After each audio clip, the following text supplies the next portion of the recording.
think about it. We're starting the last 2 months of this year, 2022.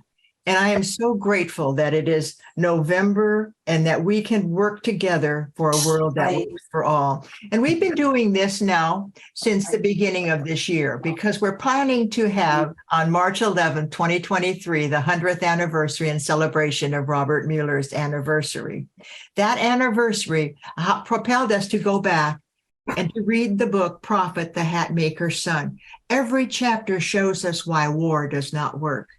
Each month, when we do this on the first Sunday at 9 o'clock in the morning, we have somebody who knew Robert intimately. On the call today, you will see some of the people who have already spoken. Ambassador Chaudhry did chapter 2. You may want to go to peacepodcast.org and go to the blog and listen to Ambassador Chaudhry as he talks about what he felt when he was working with Robert at the United Nations. Sandy Hinden on this call was that. Raise your hand, Sandy, so we see you. He was last month's a chapter, and he did a PowerPoint that made us all tear up because we saw what Robert did. And that's why we're here, not to honor Robert, but to honor the work he did so that we could walk in his footsteps and carry on his work. Today, we're going to have a very special woman who knew Robert, lived in Dobbs Ferry where he lived.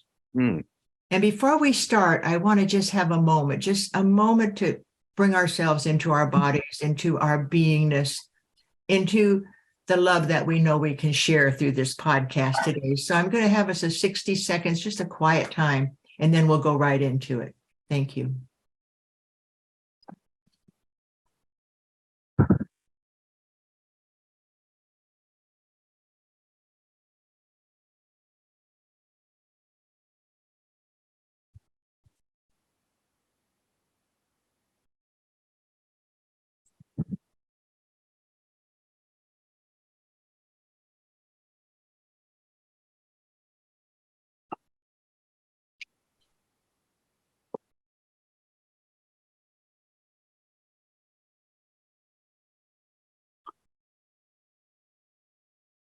Thank you.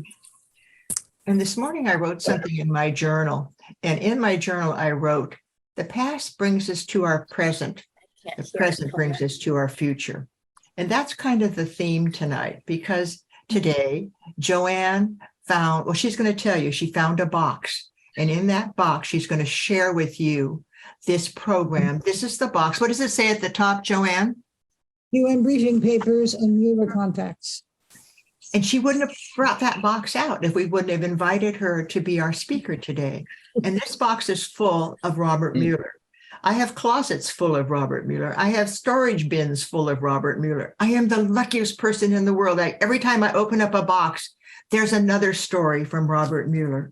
And I think how lucky we are that we had whose shoulders we stand on. The other day we had Remember the Past, because that's whose shoulders we stand on. And those shoulders are so broad, they can take us into it. And so today, we are so fortunate that we can bring forth the ideas that Robert had. Our absolute priorities and objectives for the 21st century and the third millennium should be to make this earth a paradise, to stop destroying nature at all costs, to eradicate all the poverty, miseries, and errors engendered by power, greed, and egotism, to make out of humans all one cooperating family, to create a new social political world order for paradise earth, and we can do it, to attain a life of fulfillment and happiness for all humans, to achieve a human family in harmony with the earth and the heavens, and then finally, to be the ultimate cosmic success of the universe and the God before us. And that's what his goals were. And that's how he worked at the United Nations all those years. And with that, I want to introduce Joanne Dufour. Joanne Dufour lived with Robert in the same community of Dobbs Ferry. And when she was there, as it says on her little flyer, thanks to Sandy Hinden for creating this flyer, she was a volunteer for the United Universalists Office at the United Nations, educator, first NGO representative for the National Council for the Social Studies, co-presenter of the report card for the world on UN Millennium Development Goals, and created the Disarming Our Planet series of blog posts. This woman is one of the best writers and the most wonderful person. You will not believe all the things she gave me. I even have a quilt she made, a quilt. This is a woman who never takes no for an answer. She does what she needs to do, and she does it with glory. So without further ado, I introduce my friend and a good friend of Robert's. Welcome, Joanne Dufour. Well, thank you, Barbara Bogan Mueller. I feel very humbled being here amongst all of you and sharing my piece. It certainly influenced my life, and looking over these briefing papers made me realize that I did have a lot of contact with this man. Yeah, I didn't actually live in Dobbs Ferry. I lived in White Plains, but the school that I taught at was in Dobbs Ferry, and it was just blocks away from his house. So let me present. I worked on a PowerPoint, and my PowerPoint. I am a novice at this, so let me start. You can tell. Here we go. And you'll see it. I'm not a professional, and so you'll have to bear with me You'll have to bear with me in some of the images. Really, what they were images are of what was in the box. So bear in mind of what you're seeing and why it is kind of all center sometimes. But I have had a marvelous experience, and I was recently reading a book that took me into the Native American culture, and they said time is a circle. And I think what you were saying before about the past and the present and the future is very much a reflection of the past. And so I wanted to try to organize how and in what ways did I have contact with Robert. So I will be going around this circle in this presentation and telling you more about the need for global education, the World Core Curriculum, conferences that Robert attended and just stole the show, excuse me, but my association with the UNAs and, of course, the University for Peace. So let's go on because there'll be a lot of images. I try to get a real colorful picture of Dobbs. Dobbs was the school where I taught. It was called Master's School, but people didn't like the name Master's School all the time, so I usually referred to it as Dobbs. And it was a lovely all-girls school at that time. It has since become a school of co-ed school. But I was there at a time when they decided that enrollment was such that they needed a new contingent, and they decided to break the ice and invite international students to come to the school. And my job was to work with those international students and create back in those days, they called it an English as a second language program. But since that time, we've realized that the students that we teach, this is not their second language. This might be their third or their fourth language. So the field has been renamed for English as a new language.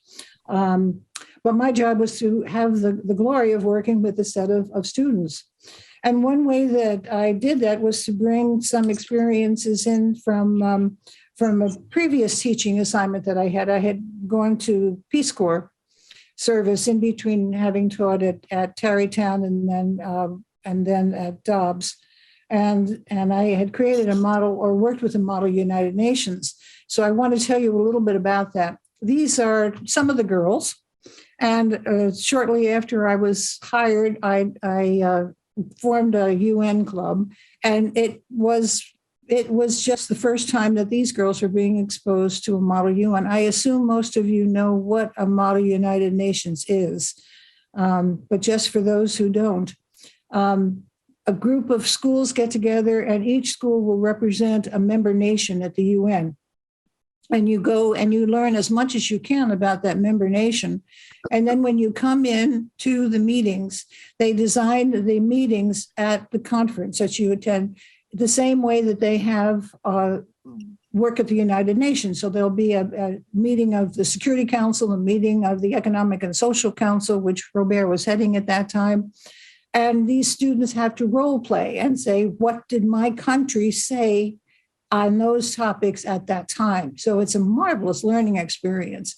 So these girls took on that task, And here they are. We had gone down to Washington at this time. We had a small group. It was about 8.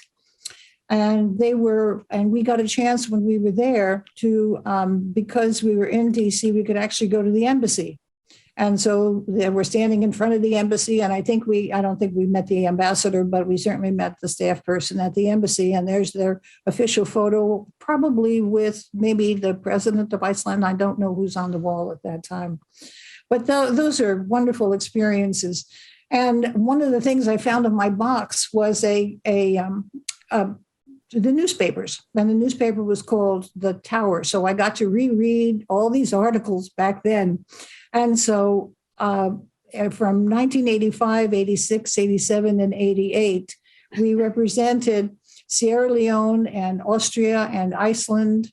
And I can't remember, there was one more, but I can't read it. Libya. Oh, and I remember when we went to Libya because we had to go down to New York, and that's when Libya was not well appreciated in this country. And when we went to the consulate office in New York, right at the UN, I could remember the number of locks on the door. There must have been 10 locks on that door before we could actually get into the offices, the Libyan offices. And so that was exposure one to trying to be persona non grata and what it's like to work in the staff offices if you're persona non grata at the time in the country where you are serving. But some of the headlines that were included, this was the year after that May in-person march. So we had a panel probing nuclear issues. And that was, of course, I think we had Robin McNeil's daughter had come. He used to be with the McNeil Era program, and he was the one, I think, who had conducted that discussion. And then we were planning, I joined a peace group in the community, and they used to help me with bringing in resources or working on things together. So we had a joint planning with town, with the community group. Then 2 years later, we had a UN official seeing positive signs in disarmament development, and he came as a speaker. I was teaching an international affairs class, which was just a joy to do because you had students from those countries, and they chose topics that were telling you what was going on in their country. And they were trying to explain because they were students whose parents were usually involved either politically or in some way that they could afford the tuition of a private school. So those research projects were just wonderful. And then we worked together. There was a Children of War visit that came to the school. Now, Children of War, what that was an effort to bring together individual students who represented communities that were in some way at war. And they spoke to, they were well-chosen and excellent spokespersons. And so they would share what it was like being from South Africa. And this was back in 1986, before, where apartheid was still existing. But the students were marvelous, and that was an amazing event because we brought the community, and we must have had hundreds of people attend the session. I remember it was held in the gym, and there was no space in the gym. I mean, we only had about 300 girls at that time, but I think there were at least over 500 or more in that gym. So these were wonderful experiences. Now we're going to move on to that second circle, as it were, where we're talking about the need for global education. Well, this was an essay that Robert wrote in some London publication. And he was recognizing that people aren't learning enough about the world. And so when groups were trying to say, what are we going to do to celebrate the 200th anniversary of our independence? The World Affairs Council in Philadelphia decided to ask Robert to write something. Well, he had already written something, and so he presented this need for global education. Well, having just come back from Peace Corps myself and teaching international students, that really hit home. My gosh, what he was saying in that essay was so impactful and just made all the sense in the world. I decided that's where my heart was going to go. I'm going to I'm going to be a supporter of global education. Well, UNESCO picked up that publication, as they did with many of his works, and I think it got into all the official languages and disseminated around the world, not surprisingly. What was going to happen with me eventually was once I got not only into the classroom, but into a college classroom and teaching teachers, I think it was Robert who said, well, why don't you use some of my materials? And I followed up and I put together a book called Essays on Education, a Vision for Educators. And one of the lead articles was obviously the need for global education. But what had happened, which was not unusual in his circles, was certainly unusual for just a little starry-eyed teacher here, was that people who appealed to him to write that in the first place said, well, no, Robert, okay, you've got this need. What should we teach? I mean, what curriculum? I mean, schools need a curriculum. So how do you form that curriculum? What's it all about? Well, Robert responded, and he was going to create the world core curriculum. So as I was writing the book, though, I just wanted to, this was my introduction to the book, and I think it probably reflects what we all have learned, that we are all of the world, and rare is the person who is for the world. We are all recipients of the conventional wisdom which others have given us, and seekers of truth for the knowledge that we as individuals can see for ourselves. But rare is the person whose unique role is to organize conventional wisdom, the new and the old, into a comprehensible scheme from knowledge acquired through truly global encounters. We are all wanderers. Rare is the person whose work gives this wandering the mission of bringing together the interests of peoples worldwide in a spirit of cooperation. And as we all know, such a person is Robert, whose own coming of age, and this describes a little bit more about him in the introduction. But let's see what this World Core Curriculum was about that I mentioned. The World Core Curriculum was, when he first wrote it, had 4 parts to it. And over the course of time, I was going to be teaching the course. It was a training course for teachers. I was teaching them how to teach social studies. And so that essays book became one of the required readings that the students always had to do. It was probably the first requirement when they entered the course. And so they were being exposed to this World Core Curriculum as they read through the book. But let's see what this curriculum is all about. The first part is called Our Planetary Home and Place in the Universe. And what he did was to take a Copernican, a step-by-step analysis and be able to just define that. Of course, they're just words here on a piece of paper, right? They aren't curriculum yet, but that's how you design it. You start with the words. So this pulls from, obviously, he's going to supplement this, and it was in the essays book. Where do you go in UN to find all this information? Because it's all there. It's all there. And then what happened is that there was going to be another angel. There were a bunch of angels that had been working on this project, or I guess they're part of your saints group, Barbara, that you identify. And her name was Gloria Crook. And by 1979, she said, this is exactly what we needed in our school. And so she is going to introduce the curriculum to her school. It was a school down in Arlington, Texas. And she was going to eventually have send me materials, and we got to know each other quite well and share materials. So you'll see interspersed in the essays book were some of the contributions from her students. So this is little Shanti, age 6, who says, the tree of life with rainbows of life shooting across it. Of course, you can see that, right? There are 2 little suns. One is light's everyday sun made of the rainbow, and the other is a sun of love. Well, out of the mouths of youth. Okay, then comes the second part of the World Core Curriculum, and that is defining the human family. Of course, there were conferences on the human family. I can remember there was a year of the human family, and that just added to the knowledge that was around the UN. But he's defining it as quantitative, qualitative, and then human groupings. And these were ways that you could introduce these concepts to the students. Well, Michael is going to represent his world family, and I'm not sure how old Michael was, but Texas was closer to the Pacific Ocean, I guess, or he was maybe from the Pacific Ocean, or that was his frame of reference. But there they are, all the different people around the world, and this was his portrayal. So we're very thankful to Michael, and seeing, of course, there's the sun shining on the world, and there is the sun bringing peace to the world. The third is our place in time.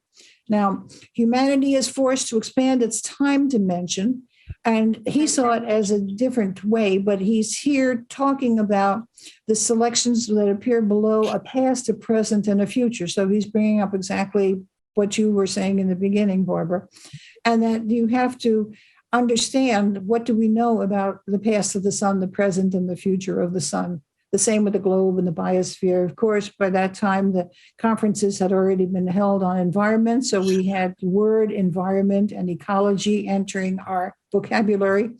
Ecology was a word that was made up by the UN, as many words were, following those environmental conferences. Well, let's see what the students had to say. Well, this is Alan, age 12. Well, this is the soul, and it is sending light and love to the planets. It is a supreme being. I mean, the eloquence of these kids, because they were being exposed to this curriculum, blew my mind away. Now, the fourth section is called The Miracle of Human Life. And he started to, Gloria was breaking the ceiling of education by introducing the brain research. And so her original school was very much designed with the brain research. And she said, my God, this would be, wonderful because of the way he has framed this. So he adopted the holistic view based on where she was coming from, but he didn't know her yet. And he just, as he would say, there would be a global brain working. So these images were coming from different places around the world. And then good physical lives. Now, over the course of time, as I would be teaching the course again and again, he was adding on to the curriculum. So the idea of human senses and their extension, and what we were learning about the sight and the ears and the smells and the tastes and the mobilities. I mean, these were all new fields of research ourselves in the field of health. Then the internal world, which is not only the brain, but the psyche and the soul, of course, because he's not going to forget the soul. Communication and contribution to the outside world. Speaking and writing and loving and serving and understanding and peace. Whoops, I got a typo there. Caring, happiness, and networking. Then the miracle, these are how he is continuing to look at the miracle of human life. Well, okay, we have another rendering, this time from April. And she was 9 when she spoke, where do wars begin? And her answer is in the human heart. And where do wars end? In the human heart. Okay. Well, then in time, he added a whole 5th section. And that was actions and interactions between humanity and the planet. So he was going from the knowledge to the action part, and which is very much of what you have to do with knowledge, you have to act on it. So these were collections and development of true objective world information, birth of a global brain, which he really did believe in, that we were kind of developing as humanity, we were developing this brain, because he would find out that people were coming up with the same ideas around the world. And because of his job, especially with ECOSOC, he could see this. So he said, something is going on on this planet. And so he called it the global brain.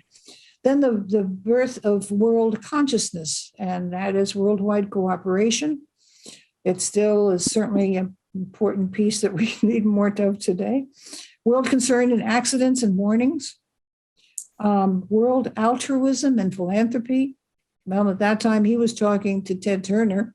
And matter of fact, he was meeting with Ted Turner and advising Ted Turner what to do with his money from CNN, because Ted Turner was able to start CNN with the new information order that came out of, I think it was the representative of Tunisia who criticized our communications broadcasting by saying, my God, our world news doesn't come from the people who are making it. It comes from reporters who sit at bars and deciding what they're going to report on. And it's usually bad news coming out of these countries. And the countries were saying, you're not reporting on what's going on with us. You're reporting what you think is important, and you're just here because there's a disaster or because there was some big riot or something. You're not telling what we actually do. Well, Ted Turner took that to heart and started CNN with his World Press. And he was going to empower people within the communities that were affected, actual native speakers, to report the news coming from there. Wow, what a breakthrough. And that's what made CNN so popular in those early days. Well, you can thank Robert for being a part of that as well. Now, one of the requirements after writing after reading the book was, I said, well, okay, you've read this about what this man has to say. So would you write him a letter and let him know what you thought of his book? So I have several pieces in here, and I still have the original copies or carbon copies of what some of these students had said. This is Brad, and his name got cut off, but Brad Beaupin was his name. And I wanted to just read for this. Your essays gave me so much food for thought that I found myself reading them twice. Then I took the book to a staff meeting at the school where I am working. The principal and I read through them together, and the concepts and the ideas were so well detailed. The next staff meeting, we discussed their integration in the classroom. Well, wow, are we moving from thoughts to action here? Brad, I hope that really happened, and I hope the school adopted some of his ideas. Willa Williams made another wonderful. She says the concept of world peace is a glorious one. But first, there must be peace within myself. It seems like an impossible task in this frantic, materialistic world of today. My faith in God makes me an optimist and of a die-hard character. As those around me often expound on the negatives, I leave them with the word, I do believe in miracles. Dreams do come true. Boy, was that the message that was in the essays. I wholeheartedly support every endeavor on your part to work towards achieving the hopes and dreams you hold so close to your heart. I close this letter and shall attempt to go beyond lip service as I attempt to develop some meaning and relevant ideas and or strategies that I hope will help the many students at Cooper School. That was one of the inner city schools with a lot of kids who needed help and food, who come to me time out because of numerous small wars within themselves in the classroom, in the hall, on the playground, and maybe even at home. Now, how do you touch those students with the world? Well, they were trying. Okay, so there were more drawings that were coming in. About this time, Somalia was the area in the world where we were hearing about, and the starvation that was going on, and the efforts that were really, do you remember those world funding efforts that were going on? So these were the renderings of some of the how the students were learning and how they were responding. We need to share our food, and you can see must have been a Red Cross truck bringing that food over to Somalia. Now, Patricia was one of the very articulate students. I can remember her very vividly. You helped me to see that we as educators must realize the consciousness of the next generation. I pray that we are not too ignorant to heed your warning and wisdom, and that it is not too late. You have helped me realize that I am ultimately also responsible for myself and thus responsible for changes in the world. I am not simply an innocent victim hiding under a desk. I am a responsible world citizen, helping educate our young through a world curriculum and learn love and bring about world peace.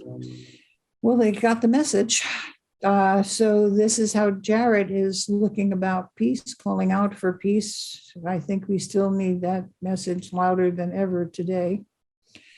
So I mentioned Gloria Crook, and she took up the task of taking that World Core curriculum and saying, okay, it's one thing to have it on paper and a bunch of words. Now what?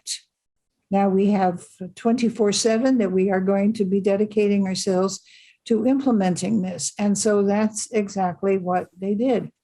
They started with a group of volunteers who became the teachers and their children. And there were some other children that were drawn into Gloria's school in Arlington, Texas. It was a house that she had owned, and she converted it into a school. And they would start with the young ones, because I think they probably had the teachers that they recruited were people that had young children. So they started with the first grade and say, well, how do we start with this? And that's why you're getting 6-year-olds and like to be able to represent some of these ideas. This was very contrary to what they were actually learning, which, oh, no, you don't bring them the large ideas. You start with the family and make sure that they understand who they are and their family, and then their household and their community. Well, no, you start with the world, is what Robert says. So this was a real big change in what was going on in pedagogy.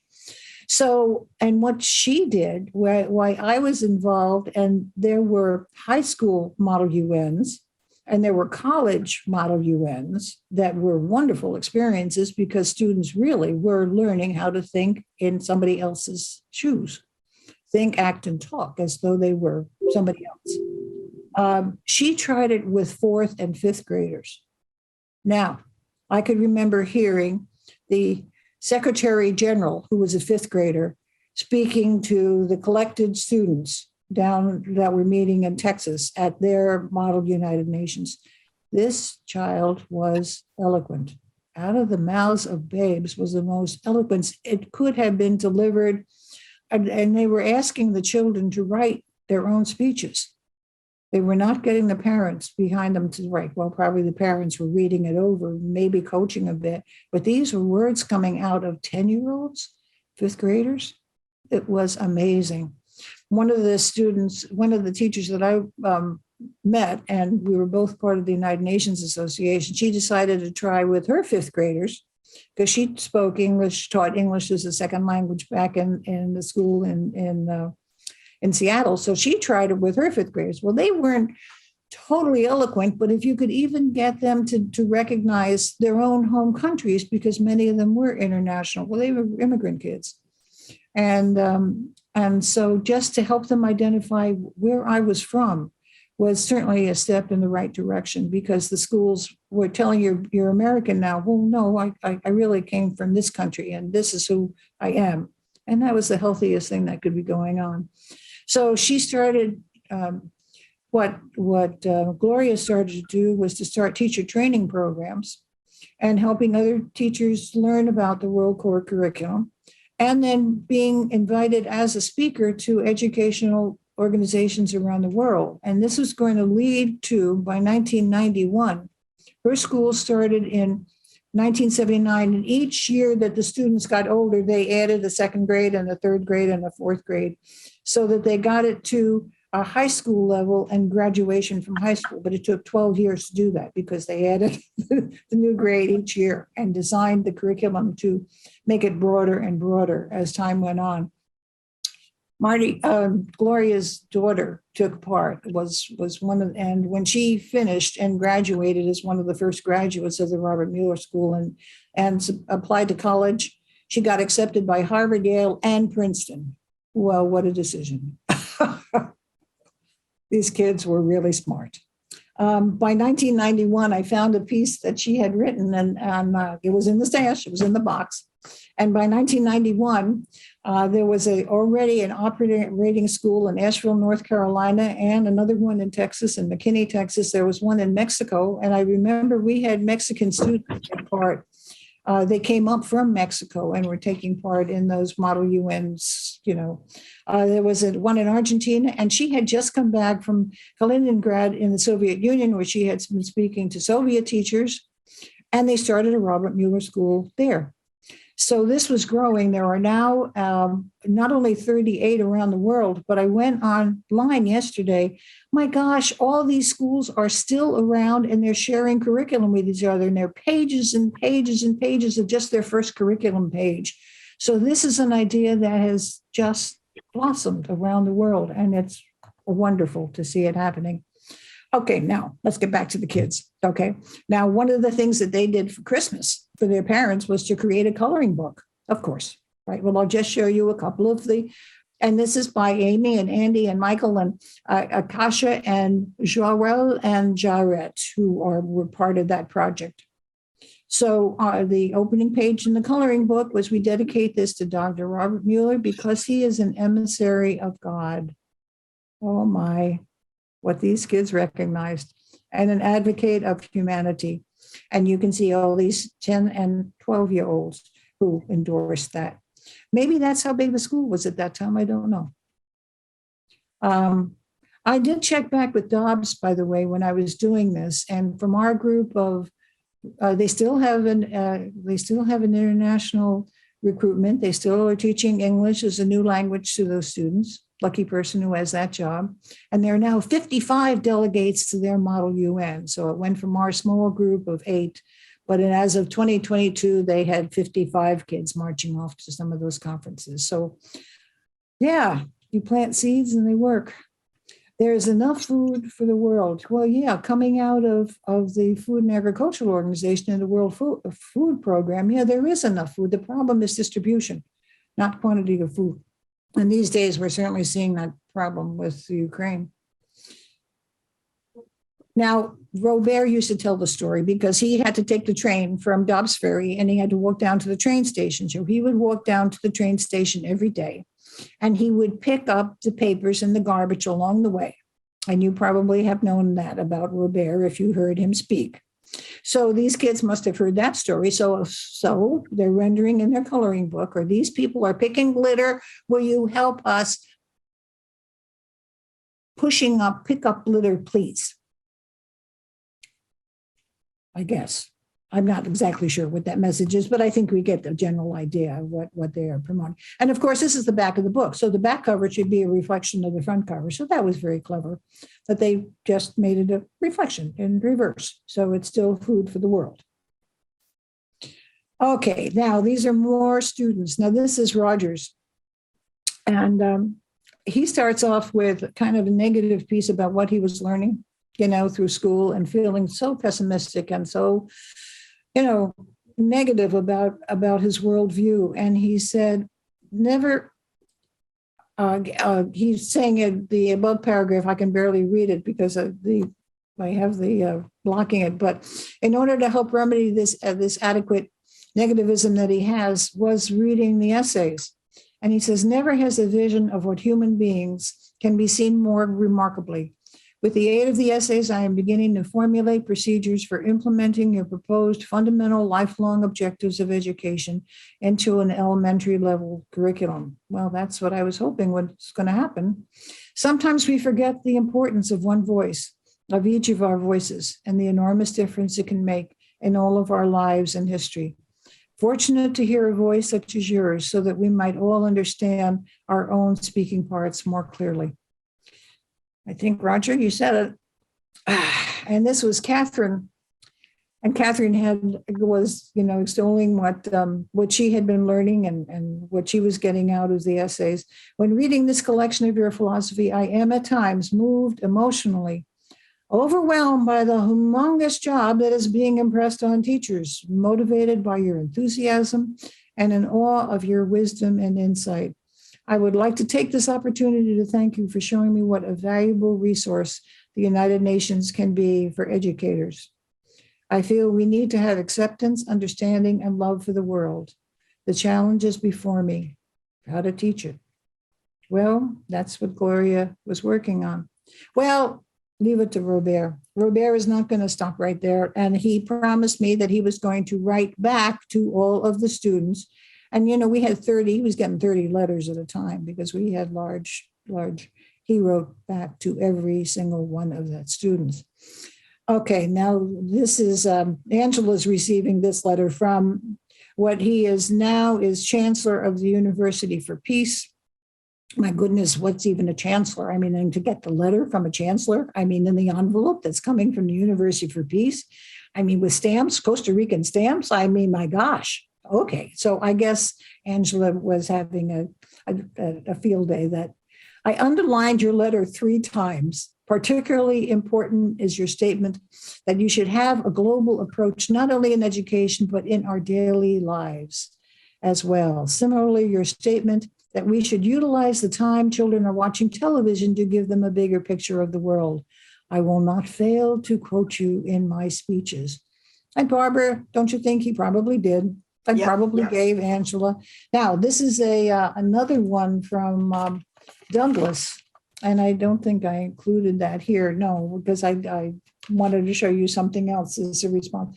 Douglas was, Dear David Spencer Douglas, how can I thank you for your wonderful letter of the 6th of August? Guess what I did? He said, I could not resist the temptation to send a copy to Javier Perez de Cuellar, the current Secretary General. Whoa. Well, my letter went to the Secretary General of the United Nations. I mean, what does that do to somebody who, can hear from Robert himself? I think it probably changed their lives. At least I hope they did. The last section of the book, was not one of the drawings, but I love this image so much. And so the last section of the essays book had a cosmology piece in it. So here's a letter back to me. Okay, and I'm one of his angels. Gloria was an angel. Barbara is definitely the archangel. I know that for sure. But you cannot imagine what pleasure I had reading your edited text. It is just beautiful, arranged like a symphony with a grand finality of a cosmology and the poem of life. I wonder who had written it and why you had not indicated the author. Then I realized a few words of mine. He was the author, so he was impressed by his own words. Well, good. He should be. So, anyway, he went on to explain what else was going on in his life and how many other things he had. Okay, so what happens knowing a person like this? Well, I got involved in our social studies organization, and we would always bring in speakers, and how are we going to learn except by having people teach us? So in 1980, because tell me what's coming up. I'm on a global conference call right now. 1 minute. We'll have a group in here at 10. Let's At see. 10. Okay. Participants. That voice you're hearing is Douglas Gilley, is the author. yes. Thank you, Douglas, for being here. We got to know each other because we were working with students. But what happens is teachers have or professional organizations by disciplines. So World Core Curriculum means you're trying to touch all the disciplines, but we never met as a bunch of teachers together in different disciplines. So why not? So we decided to have a conference of teachers of ESL. We still called it that then. It was 1980, bilingual education, English, and the English teachers and the social studies teachers. Well, who could speak appropriately to a group this diverse? Robert. All right. So he was our keynote speaker. Remember, I have never heard Robert speak where the audience did not stand up and applaud. It always happened. Always happened. In 1984, well, we did it to the local group of teachers. Well, now we should present them on the state level. Well, New York State Council always used to have their meetings somewhere in the Catskills because it was kind of a central location for New York. And I remember, and they schedule a conference and there's so many minutes for each piece, and you have a keynote speaker and he can speak for 20 minutes. Well, Robert came there with margarita and he came in, he usually is bedecked with, some medals that he had won, or looking very, very professional, very, very impressive. And he goes and speaks. And of course, 20 minutes are up. Well, this man had information that teachers needed to know. So they started to give him high signs, it's time's up. Well, forget the high signs, I have things to tell you. So he kept on speaking and he kept on speaking and he kept on speaking. And the people who had run the conference, they're pulling their hairs out because we've got scheduling and we have workshops that start in 15 minutes. Oh my gosh, he's running into their workshop time. What do we do?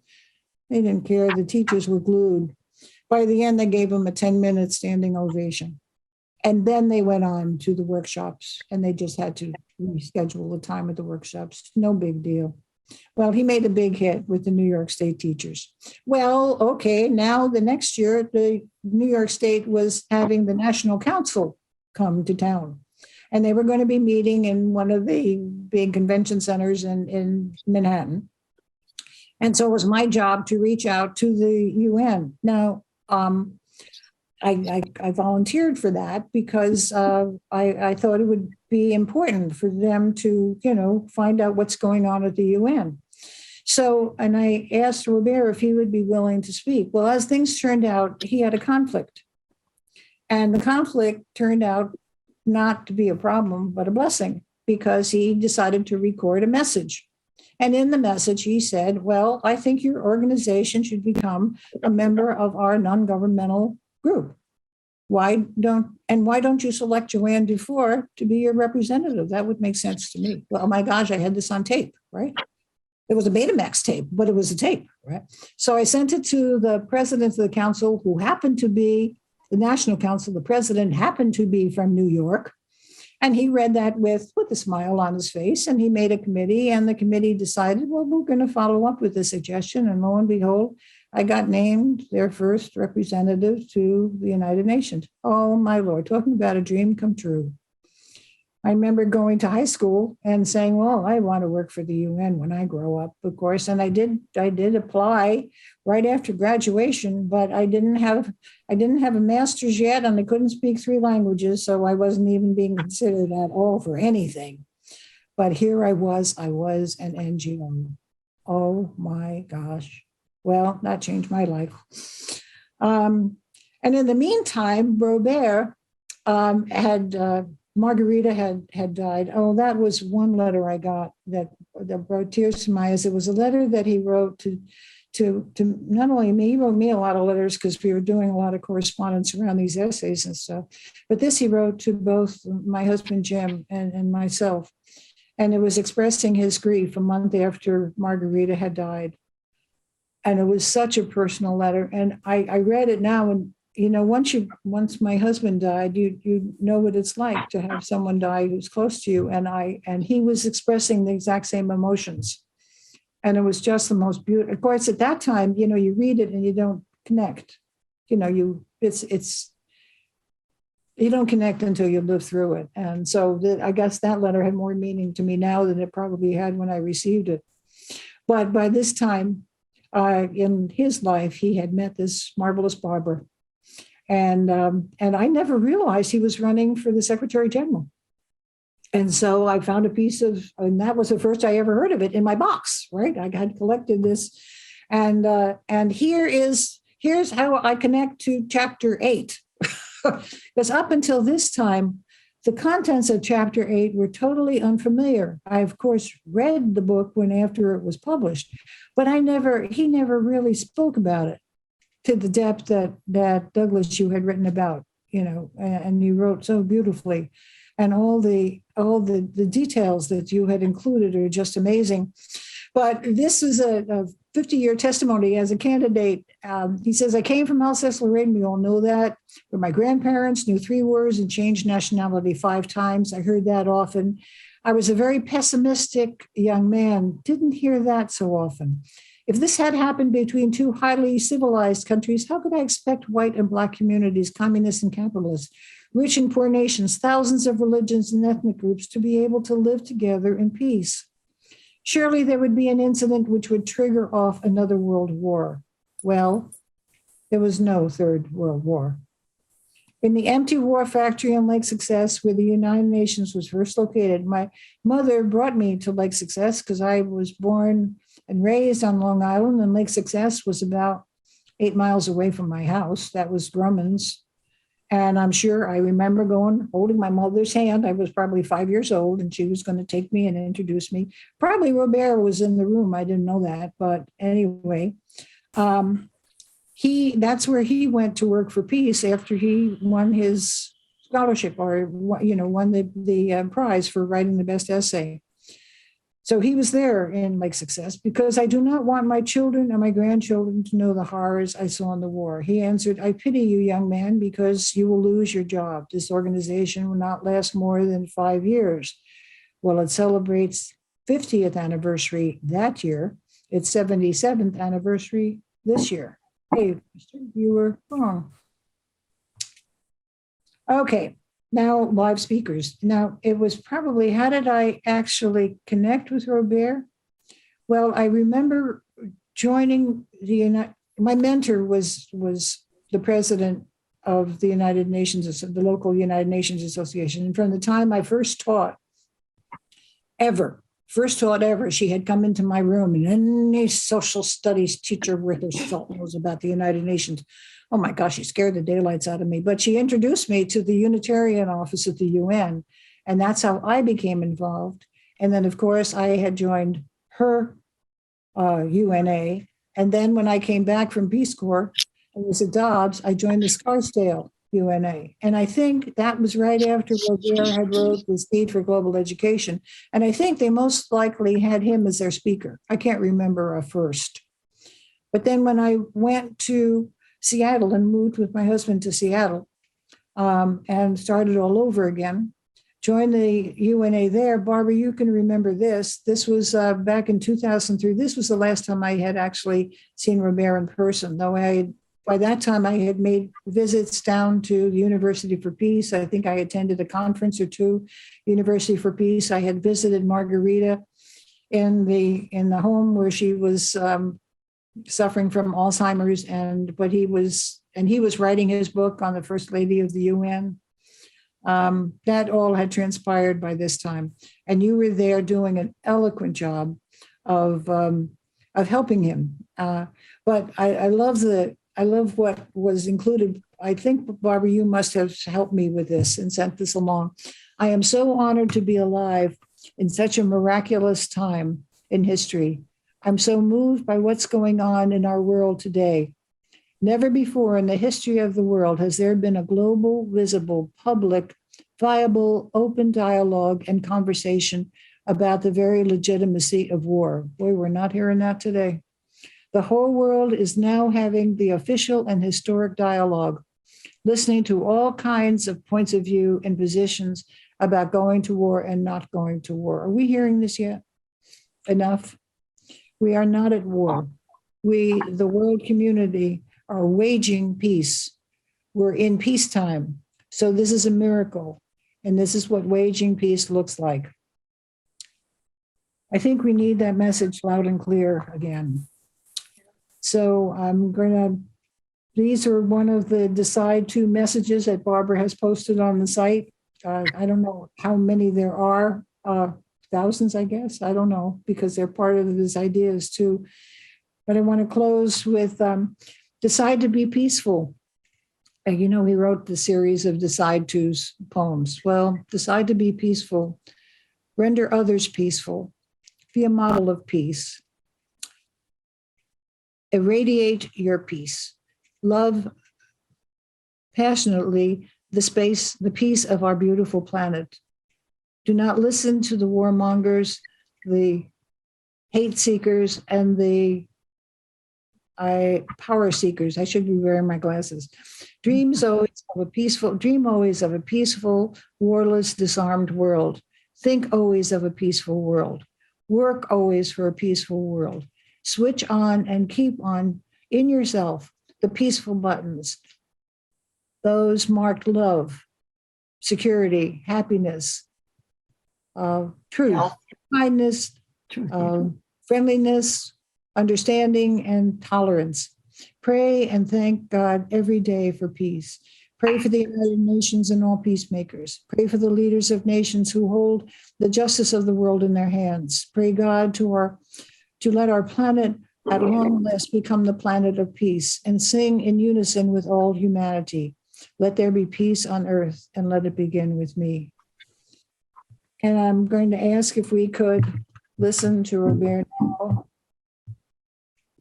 because I think we need to hear who he is. What happened? You're there. Yeah, I know. I'm just getting. There you go. University for Peace. Dr. Mueller's advice was never to underestimate the power of dreams. I had the dream of a worldwide celebration of the year 2000. And this dream now is becoming true. To you, young people, I would like to give you 3 of my advices from my own life. The first one is to have a vision, like Desmond and Jerry. In Costa Rica, in my little farmhouse, I have a bench of visions. which was inspired by them. And in the morning, I go to these Bayeshore visions to look at the sunrise, beautiful sunrise, and to have the vision of a world where there will be peace. So I'm going to have another dream, namely to play the Ode to Joy here in this beautiful library, and that's what you're going to hear.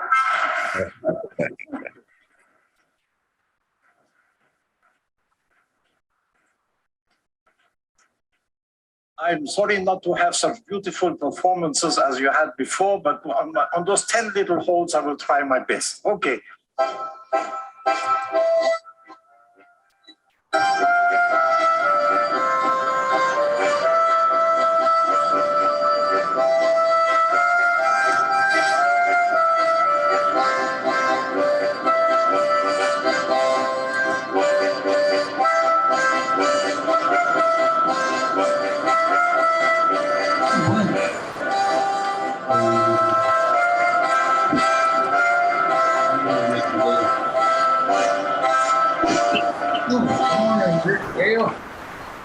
The future of this planet is totally in your hands. It was not always. Today, this is what you have to be taught. Yes. This is absolutely fundamental knowledge which you must be taught. You are not children of Canada. You are really living units of the earth. You are living units of the cosmos, because the earth is a cosmic phenomenon of our solar system. A minute early, Jerry. Just a minute. Thank you, Joanne. I think we now understand how great Robert was from your point of view. I appreciate it.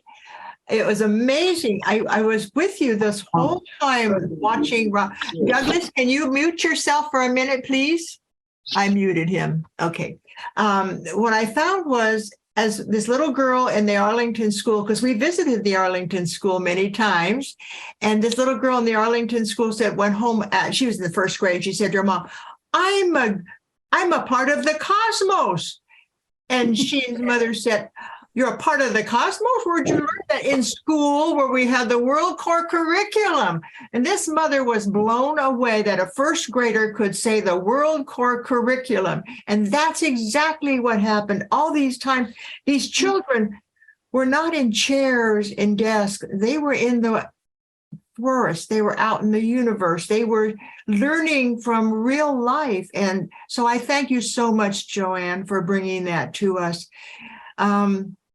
It just blew me away to watch the history of Robert, because he always believed that education was our foundation for a new world.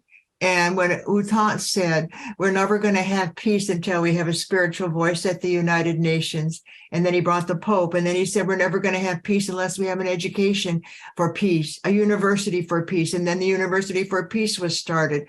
All these things are because somebody had an idea. And Robert said, wait, let's just do that. We can do that. And they did it. And so that's why I appreciated your very personal way that these students responded to Robert. And I think that's the value of a teacher. You bring the world to the students. And I think that was just absolutely beautiful. Thank you, Joanne, for that today. Now we're going to go around. What we usually do at the end of these programs, besides clapping for our wonderful speaker, is we each get to have a moment when we get to say who we are and something that meant something to you as we listen. So with that, I'm going to begin with Joanne. Do you want to say something more before we go around? No, I just thank you for this opportunity. You brought back those memories, and they're very, very important. I think they need to be revisited and shouted out from the heights. So many people send me letters that Robert wrote to them, and you want to know, he didn't know how to type. Nobody ever taught him how to type. Every letter was typed with 2 fingers, and he just sat there and typed and typed and typed with 2 fingers, and these letters were so flowing. They flowed from him. When I went to the University for Peace, Robert was at the chancellor then, and Douglas and I and 2 other people, we went to the University for Peace. And Robert said, well, you want to see how I type? And he sat down at his desk, and the video man was there, Ron Dexter, and he took this video, and Robert was typing, and then he handed it to me. And I said, I love you. And I said, oh my gosh, it's on video. I love you. At that time, we weren't married. And so I said to the people who were with us, Don George, I said, Don George, he said he loves me. Yeah, he loves you. You better pay attention. And that was how I began. I paid attention. And then Joyce Wyckoff, who's on this call, I asked her because she was my dear friend. She had the Innovative Network. And I said, Joyce, he's 20 years older. Should I marry him? And Joyce said, even if you have 20 minutes with him, it'll be the best 20 minutes of your life. And I said, okay, with Don George saying he loves me, Joyce saying this is the best thing I can do, we got married. And I am so grateful because together we became one heart, one soul, one being of working for a world that works. And it was so beautiful. And I thank you. That's my minute. So let's go now to Joyce. Since I introduced you, Joyce, would you like to tell us something quickly? Thank you, Barbara, and thank you, Joanne. The thing that really, really touched me was the fact that these schools that you're talking about are still around and still making progress. As you know, as everybody knows, Barbara does this amazing magazine that I get to be part of. So I would really like to talk to you in the coming days about let's do something to put that down on paper, this whole, the kids are what you said about Robert, everything. Let's try to get that into the next issue of the magazine. Thank you. Peace Community Magazine is on the peacepodcast.org. And the latest one is our fall issue. And it's beautiful, Joyce. And I thank you with all my heart. Okay, David Wick. Well, my goodness sakes, I would just say that I'm just deeply moved by Robert and having met him. And but coming from reading the book and this last chapter and coming from the experiences he did and evolving into this very positive continual leadership of the highest and the best is very inspiring. And so I'm grateful for this experience. You know, was talking about the book, Robert would walk down the street in Lorraine, and it was after the war, or he was in the French Resistance, and these women would say to Robert, and this chapter was hard to read because he was actually imprisoned, and the women who had children would say, "Why are you alive? My son is dead. My son got killed in the war." And Robert said, no child of any mother should ever be able to shoot another child of any mother. And I'm going to spend my life working for peace. And he said, the only reason I didn't get to go in the army is I can't see. And they were afraid I'd shoot them. We shoot our neighbors because I couldn't see. And my eyes were so bad. But you know the rest of the story because you read chapter 8 and you saw how he made his appendix literally burst. And because he was always able to make his mind do what he wanted it to do. Anyway, you'll get this story. Okay, yeah. I'd like to have, who'd like to be next? Go ahead, Jim.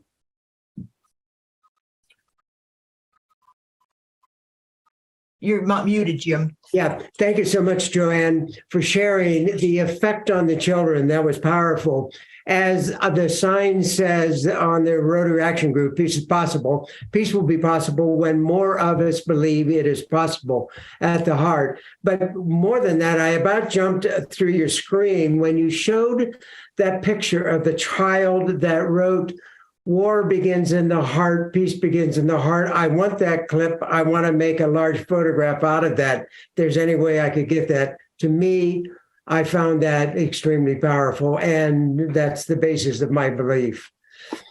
Joanne's PowerPoint will be, and thank you, James. Joanne's PowerPoint will be on the website. And what I did when that came up is I literally took a picture of it. So I have it now in my photograph so I can send it out to the world when I need to. Okay, thank you, Jim. Jerry and Des?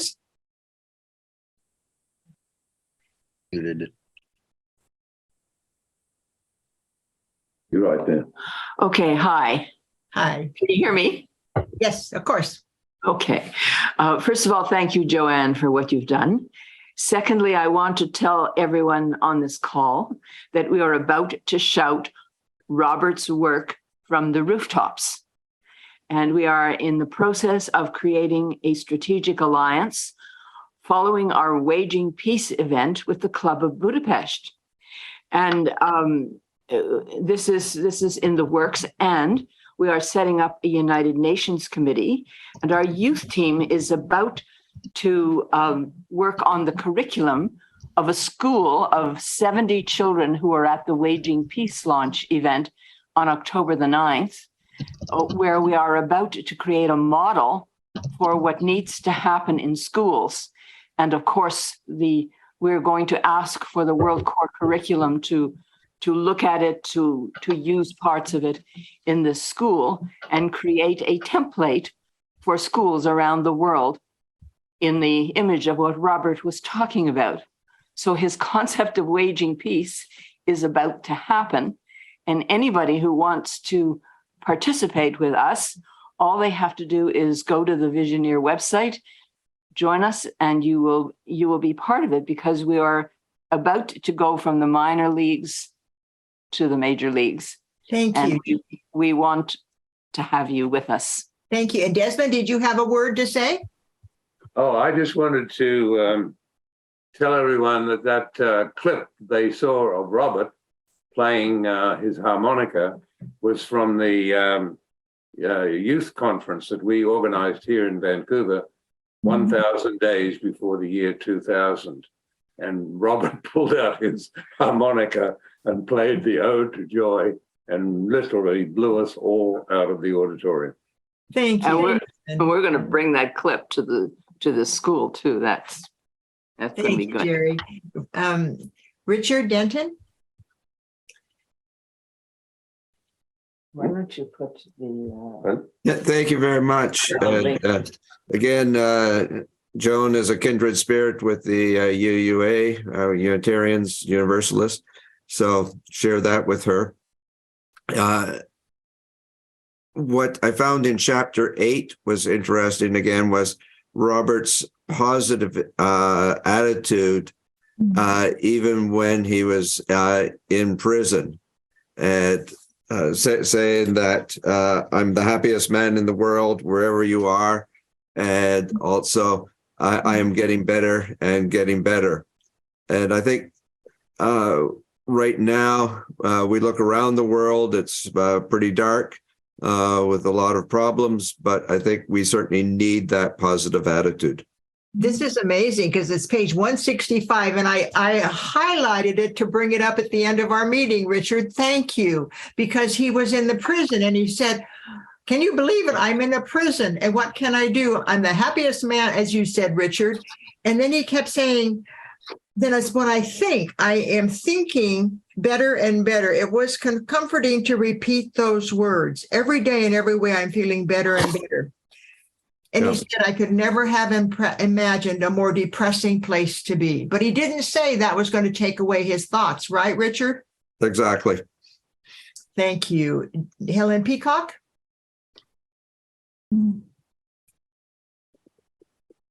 Hi, everyone. I think I really felt as you were talking, Joanne, that I was getting to know you too. And my brother was actually at a presentation that Robert Mueller made, which he still remembers because of the joyful feeling that he had at the end of it.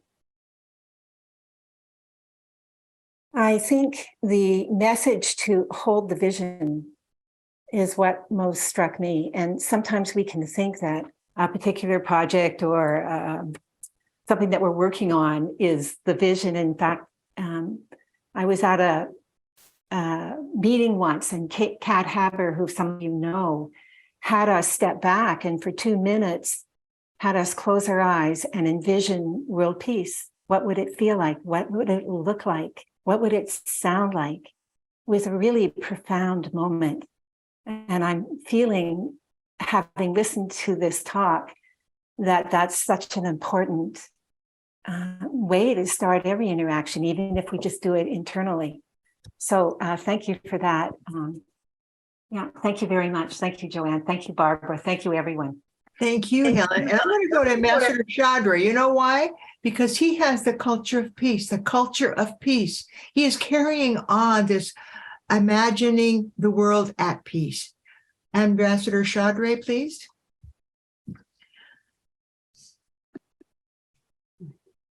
You're muted, dear Ambassador. Thank you. I think he's still muted. Ambassador Chaudhry, could you unmute, please? Too. Okay. Well, I may be technically muted, but I'm eloquent about the point for peace. But let me say, Miss Dufour has done a wonderful work to present Robert in such a wonderful way, from personal connections, personal contacts. Thank you very much. And I think you worked at Unitarian Universalist. I was invited by them to make a keynote speech on the International Day of Peace in 2008. So it was a great pleasure to go there and speak. And I think I found such kindred spirit there, always for peace, and so wonderful.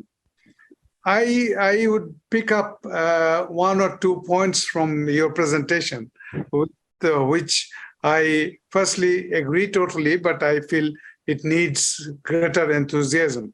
One is the core curriculum that Robert presented needs to be initiated or introduced at the elementary level. That is a most important thing, that we are now in the culture of peace movement. We are focusing more and more on attention to the younger children, because the early childhood is the foundation for any kind of human being you are growing up to be. So that is very important, and I'm very happy that that early time Robert started speaking about it, the core curriculum. So that is one point I would like to emphasize. The other point that you made in your speech, and Robert also exemplified it in his life, about the support of the communities. The community level support is absolutely essential for any sustainable work for peace. Because unless, it is one thing to talk about global peace and, ask for world peace, but unless the communities and the individuals are the core of the communities. So individuals have to come together at the community level to promote peace, ask for peace, and leave peace in their own lives. So that is a very important point that I in a keynote message to the organization called Mayors for Peace. And they have as many as 8,232 cities as members. And in this meeting last month, number of mayors came and joined in Hiroshima to speak about their role. And there I emphasize the point that cities and the communities begin the initiative for peace. And that is where it starts. And unless it is done that, and for the West Coast of the United States, I would say there is something called Urban Peace Movement, UPM, which is wonderfully structured to promote broader views of peace and world citizenship, in a global citizenship, in a big way. And then the third point that I liked about Ms. Dufour's presentation is waging peace. That is what we would like to say, that we have to make an effort to promote peace. As Maria Montessori said, that those who believe in violence energize their younger generation with the spirit of so-called violence. But those of us who want peace do not tell carry the message to the younger generation about peace. So that is why we need to wage peace. That is very, very important. Final words. I believe Robert is the Chancellor Emeritus of the University for Peace. And I believe we should get the university to organize something on his 100th anniversary. That will be wonderful. In addition to what we are trying to do, globally organized, but I think University of Peace as an entity of the United Nations should highlight his life, bring out some determination to promote his world curriculum and at the elementary level to begin with. So that is my humble proposal that I make, and I would I will promise that I can, if it is agreed here, reach out to the current rector of the University for Peace and propose this as a celebration of Robert's life. Thank you. Thank you, Ambassador Chaudhry. That idea is brilliant. I see your hand up, Joanne. I think this is the global brain working. Yeah, it sure is. I'm going to go to a teacher, and her name is Nancy Martin, who would always have Robert speak at her school when it was UN Day. Okay, Nancy. So, yes, thank you very much, Joanne. I love that. I was in Peace Corps when I graduated from college, and I started teaching teachers. And then I realized I needed to get back to the children because I was forgetting what they were like after 4 years. And so I taught at an American international school, and I love the children from all over the world, but I realized the philosophy, the American philosophy was not good. There was no philosophy. And so I started, I wrote a list of philosophies I wanted to look at, and I found Montessori. And I feel sorry. I taught Montessori for 30 years, and then I taught International Baccalaureate using Montessori in the program.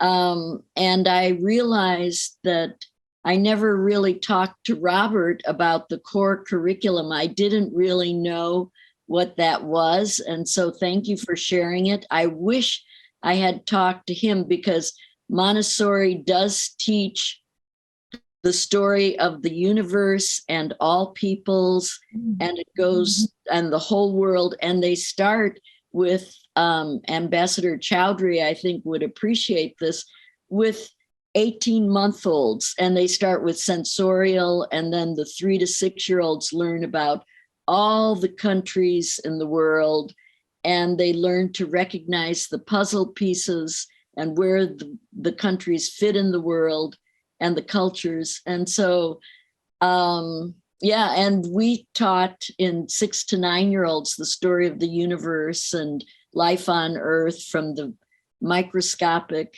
through. And so I do think children need to learn about the whole world. I'm so sorry I didn't talk to Robert about it. But maybe we have the World Core curriculum. We will share it with you. Okay, yeah, I'll have to look at that. So thank you so much for sharing that. Thank you. Laura, please. Hi, everyone. I'm Laura Angelini. I'm a recording artist and a philanthropist, founder of ShareThatLove.org. And especially with music can transform the world. And I see it whenever I go out to celebrate and bring joy. It spreads joy, it spreads love, which brings peace. And I think more than anything, because I've taught children throughout from a very young age, early ages of preschool into their teens. And I think the biggest thing that we all need to do is to work with being peace. Because, when you're peaceful, you're in a peaceful state, you're in a loving state. And then the more we can share that love, and that's what I do through my organization and through music, is to share that love, to expand peace, to expand that love and make everybody else feel connected. Because we are connected, and whether I'm singing in Peru or Brazil or right here in the United States, to connect everyone. I think we need to feel more of that. And whether I'm at the grocery store and I show peace and love to people, or I'm in a taxi, wherever I am, I just try to wake up every day and be peace, be the peace in the world. So I love hearing more. And I just recently met Barbara through the Shelter Box USA, because I'm their first artist ambassador. And Barbara and I I love our connection. And I think this is really divine. And my husband did work with John Denver's WindStar Foundation. So he and I have a music mission we're doing. But I think that it's really important that we maybe work on having a peace moment and a daily diet of peace, because it almost seems like sometimes peace is something so far away from us. And as you're teaching it, which is fantastic with the Robert Mueller schools, that's where we need to work with education and with everything that we're doing. And especially when we are peace every day, we're all of the people that are here today are living peace. We are the living peace and being peace and showing peace as an action and an action of love. The more that we can do this and resonate this, and maybe there's a way we could do a daily peace moment where we have a moment of peace. Maybe we can have a moment of peace in the world for one moment and have that daily, like a daily diet, because that's, I think, how we can truly spread it more is within ourselves and within our communities, of course, ourselves. And then we need to grow it within the whole world. So I'd like to see us engaging the whole world into something that we can invite them to. Maybe it's music and a moment of peace, something we could connect every day. And that's what I'm working on with some World Aid concerts that I have a vision for, my vision. Thank you, Laura. That's beautiful. I'm going to go to your spouse, Michael. Thank you. Thank you, Laura. You're welcome. Well, I'd like to first say thank you to Joanne and Barbara and to everybody who's here. This message is needed more today than it has ever been needed in my lifetime. And it reaffirms my need to focus on peace in myself and do all I can to work for peace. And I also want to say how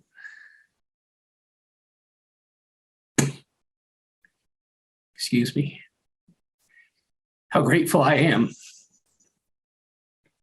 Michael, this opportunity. I'm going to give Michael a moment. You know, Michael worked with John Denver, and he sent me a video of John Denver and Michael and Robert and how they will keep going, Michael.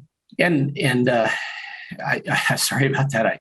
This is so emotional for me, but I also want to say how grateful I am to Laura Angelini and what she's brought to me and taught me, and to let her know that I realize and let all of you know that her music and her philanthropic mission is all about bringing peace and love to every human on this planet. And speaking of WindStar and John, some words from one of my favorite songs of his, if peace is our vision, let us begin. Thank you, everybody. Thank you. You know, Michael, Robert always felt that moments when he was in with John and Cousteau and Ted Turner and you, that those were the beginnings of the peace our planet needs. And I really thank you for coming to joining our intimate group here. Sandy, would you like to be next? Thanks, everybody. Joanne, thanks for your presentation. It helped me understand why I experienced what I did with Robert. Where he outlined, the World Core curriculum and all those points. I was in one of his audiences where he talked about it, and it just blew my mind. I was working at Planetary Citizens at the time, across from the UN, and so it was amazing to hear him speak about those, from the cosmic to the infinitely small, and seeing it outlined there. Now I understood that he had that in his mind worked out completely. The other thing is Douglas. I don't know if you ever thought about turning that into a screenplay, The Prophet. But when I was reading it yesterday, that chapter, it was so vivid to me.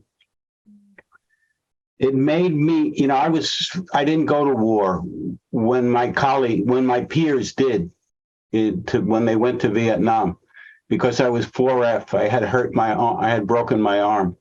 But when I read what you wrote about being in the prison with 30 other men, and they couldn't even move in that little cell, that clarified the atrocities of what he experienced was.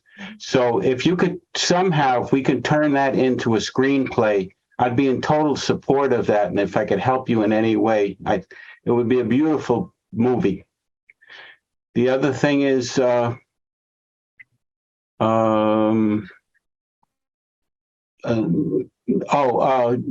and Michael, I had created the Concert for the Earth in 1985 at the United Nations with the United Nations Environment Program.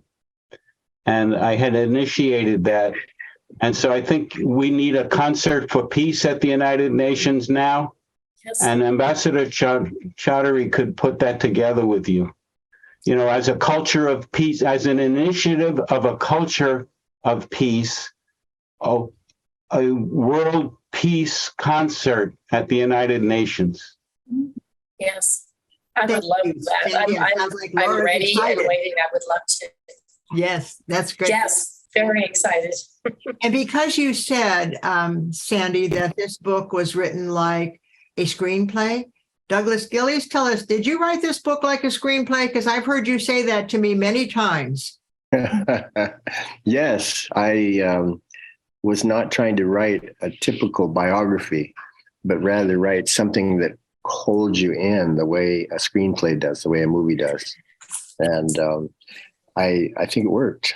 I think people read this book and it motivates them towards peace. And to make this into a screenplay, I think that's a very good idea. And I've written some others, and so I'm going to focus on your suggestions, Sandy. Brilliant, Sandy. And Judith Harris, please. I am overwhelmed. This has been the most incredible morning. I took some notes because I didn't want to forget anything. Next week, I am going to be talking to students at Pasadena City College in a bioethics class that a dear friend of mine teaches. I've been doing this probably more than 10 years. I go 4 times a year. And I'm going to change what I say. I'm going to do the basics. But after this morning, I have a lot more to share with them about how much of a difference each of them can make. And I'm going to talk about some of the things this morning and in education. All these people are students. And it also, I have to thank all of you. It reminded me, Joanne, when you were talking, that I have worked with kindergarten children at a school in Los Angeles. A former peacekeeper called me and asked if I could come and speak to children. They had an international fair. It was a very exclusive private school. There were movie stars there. I didn't know who they were. I didn't recognize any of them, but they were the parents of these children. And the peacekeeper said to me, I want you to come and talk about the United Nations because my son is a student at this school. And we talked about peace starting with kindergarten children. I had an activity for them. And we had peacekeeper helmet cards for the older children to write a message to a peacekeeper. And then I collected them and sent them to the UNA office, and they were distributed to peacekeepers. So this is reminding me of a very different approach and examples that I can tell these students that each one of them can really make a difference. So thank you. Thank you, Judith. And I'm going to go to another person with a J. James, would you like to give us a comment, please? And you're muted, James.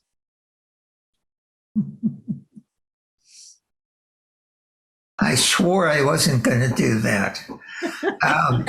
You're human, James. Sadly. The thing that impressed me most was the approach to children at a very early age, that what they are part of is part of the world. You know, I think we sadly do our children a great disservice by telling them, we're a citizen of this country and your fences end at our shores, and you're taught basically that everybody else is different. And then we turn around and we wonder why people think that the other is an enemy, someone whom they cannot know. I liked Robert's notion that we are bound by our humanity. I don't have any truck with the University of the Universe, you know, where we're all part of the sun or some system of planets. Personally, I think I'm very different from a shaker of salt. But we can learn of each other, that we have similar abilities, and that some of the things we do separate us, like language and history and culture, are not vital things. They're not something that we have to stamp our foot and say, oh, yes, this is where humanity is. I can think of nothing sadder than an arena full of Americans chanting, USA, number one, number one. These are people with very small minds.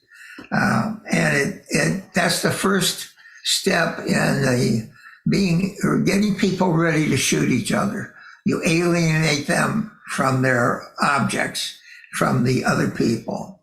So I loved that Robert was going to start early and try to break up that notion that your country, your history defines you. Thank you, James. What a wonderful way to say goodbye today. Because if we could get people to chant, we are the earth, we are the world, we are the world. And if they could fall in love with our earth as the astronauts did, flying back on down into our atmosphere, saying, we're just a small globe, a small round ball. I remember Edgar Mitchell saying this from his little eye window there. And he said, this is the world. And then he started ions. Did Diane still on? No, she's not on. But anyway, he started with, he started, I can't remember the name of the group. That's why I was going to ask Diane to tell us the name of the group, because she's a member of IONS and ions. And it's amazing what we can do, one person, just our words. And so as I looked around today and I realized that Joanne was really hitting at the core of what we need to do to get our children to understand that, that's this little first grader said, I'm a part of the universe. I am part of the universe. I am a molecule, and all these words that her mother couldn't even believe she could pronounce, let alone understand. And so with that, I thank you each for joining us today. And I love this part of the program. Following Ambassador Chaudhry, please. Yeah, 30 seconds. I think what Miss Martin told me and Mr. Manista emphasized, I follow certain things about my own grandchildren. Firstly, I tell them, both granddaughters and grandsons, that you are equal. Never consider you are different. And this blue and pink coat in my household is not acceptable. Secondly, I tell on their birthdays to the guests, no toy gun is allowed. If it is done, that gift will be thrown away. So thirdly, I tell them that the whole world is your country. Consider that something happening far away is also touching you, your heart. So try to build that global approach towards everything in the world. Don't think that my country, as the Mr. Minister said, my country is the best in the world. No, no more, no more. So that is, there's the simple things. And also gifts I first gave to my grandchildren was these blocks of letters, which creates peace, P-E-A-C-E. So I said, try to spell the word peace in your word blocks as you start learning words. So that is simple thing that I wanted to share with you. And a beautiful idea to put blocks that spell P-E-A-C-E. Thank you, Ambassador. That is such a beautiful idea for every child born today. And there's so many of us who have new grandchildren. And I want to talk a little bit about next month. And we will be together on December 4th, again, 9 o'clock. And thank you for all turning your clocks back. We're going to have Dot Maver. Chapter 9 is a hard chapter to read. If you haven't read it yet, read it. It talks about the atrocities of war, the aftermath of war, how we have devastation in the ruins that were created by war. And as Robert walks down the street, and he said, I hate war, I hate war, I hate war. And then he realized he had to stop saying that and say, I love peace. I love peace. And this chapter talks about what it was like after the war. Dot Maver is one of the spiritual leaders, a peace builder, the founding president and board member and the trustee for the National Peace Academy. She is the co-founding board member of Global Alliance of Ministers and Infrastructures for Peace. She served as the executive director of the Peace Alliance and campaigned for the Department of Peace, the U.S. Department of Peace. So I said to Dot, I called her up after I thought about who could run this chapter, who could be so spiritually bent that they could understand the horrors of war. And so I called her up. I just was sitting in my desk as I'm sitting here now, and it said, call Dot Maver. She picked up the phone. That's not so unusual, except this is the month of October. October, she doesn't pick up the phone. She doesn't do email. She doesn't do any of the ordinary things. That's her month off. And I said, Dot, this is October. You picked up the phone. And she said, I saw your name. I had to pick up the phone. Because she picked up the phone, she will be our speaker. You are in for a treat. Dot Maver is peace on the planet. She was Robert's beautiful friend. She started Mohonk in New York. Yeah. And this woman is going to bring chapter 9 to us on December 4th at 9 o'clock.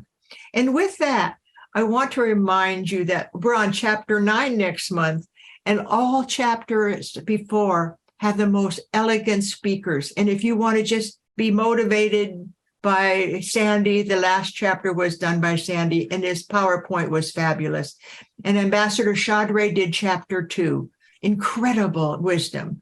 And then Derry and Des, I can't read. Were you chapter 5, Jerry, or 6? Can't remember, but I should get my master out. I'll tell you who chapter you did, because I have the master right here. And Jerry and Des, you were occupation chapter 6. And I want to thank all of you for joining us, because you bring to life the peace on our planet now. We don't have to wait for peace. If I look at all of you, if everybody in this recording takes the peace from this moment into the world, what a world we will create. And I believe we will create. We are a universal force. And I look around and I realize that we have to be the peace other people need, right? And Robert never gave up his enthusiasm, no matter what the situation was. Even when he was in a prison, he never gave up that enthusiasm. And he wrote a novel you read this in this last chapter, how he wrote the novel on the side of with a pen and a little pencil on the actual wood in that chapter showing us that even when you're all alone and you have nothing left, you still can use your mind. As you know, you already are doing it. So I thank you. I'm Barbara Mueller saying this is the end of this chapter, but it's the beginning of peace. And I love all of you. Thank you. Thank you, Joanne. You brought to life Robert's World Core Curriculum like I've never seen before. You were fabulous. All right, my darlings. And Joanne said, thank you all for your wonderful presentations. And I'd echo that. With that, I say thank you. And I'll see you December 4th.